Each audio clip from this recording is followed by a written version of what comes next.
Because of Winn-Dixie by Kate D. Camilio. Chapter 9. Just about everything that happened to me that summer happened because of Winn-Dixie. For instance, without him, I would never have met Gloria Dump. He was the one who introduced us. What happened was this. I was riding my bike home from Gertrude's Pets, and Winn-Dixie was running along beside me.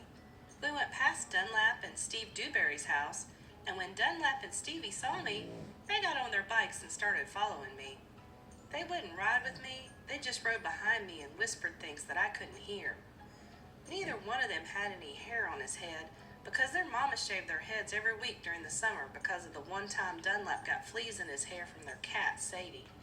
And now they look like two identical bald-headed babies, even though they weren't twins. Dunlap was 10 years old, like me, and Stevie was 9, and tall for his age. "I can hear you," I hollered back at them.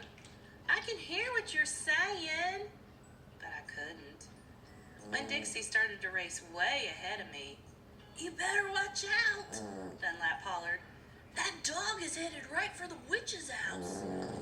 "Winn-Dixie," I called.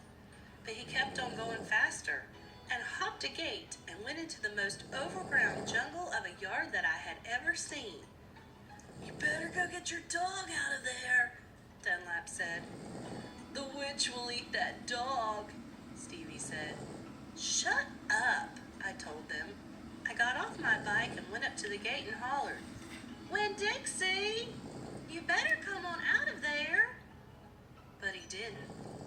"She's probably eating him right now," Stevie said. He and Dunlap were standing behind me. "She eats dogs all the time."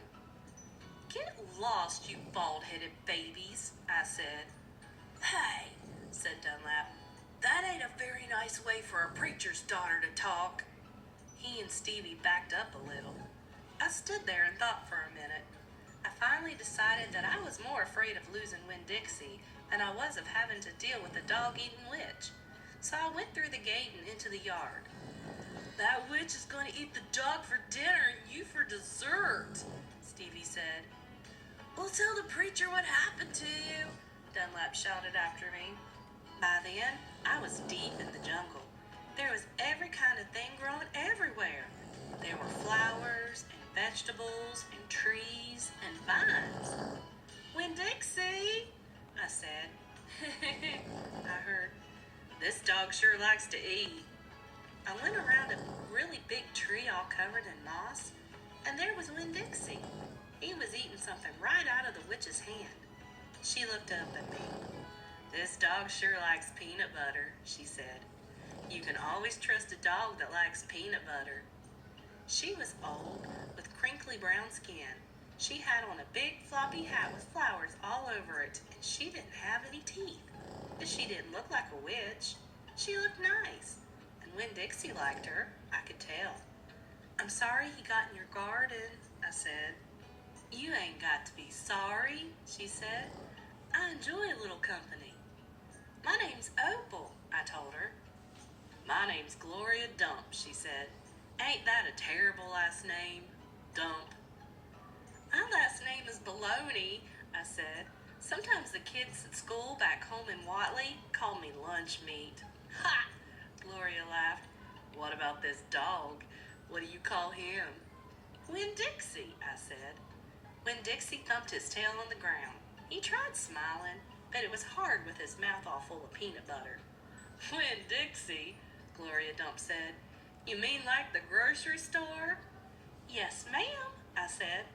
"Whoa-wee," she said. "That takes the strange name prize, don't it?" "Yes, ma'am," I said.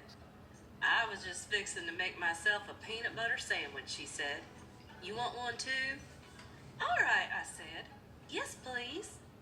"Go on, sit down," she said, pointing at a lawn chair with the back all busted out of it. "But sit down careful." I sat down careful, and Gloria Dump made me a peanut butter sandwich on white bread. Then she made one for herself and put her false teeth in to eat it. When she was done, she said to me, "You know, my eyes ain't too good at all. I can't see nothing but the general shape of things, so I got to rely on my heart." Why don't you go on and tell me everything about yourself, so as I can see you with my heart?"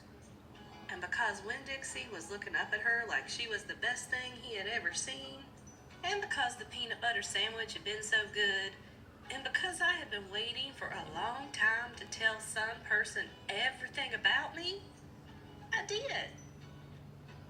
Chapter 10. I told Gloria Dump everything. I told her how me and the preacher had just moved to Naomi and how I had to leave all my friends behind. I told her about my mama leaving, and I listed out the 10 things I knew about her. And I explained that here in Naomi, I miss Mama more than I ever had in Watley. I told her about the preacher being like a turtle, hiding all the time inside his shell. I told her about finding Winn-Dixie in the produce department, and how, because of him, I became friends with Miss Franny Block and got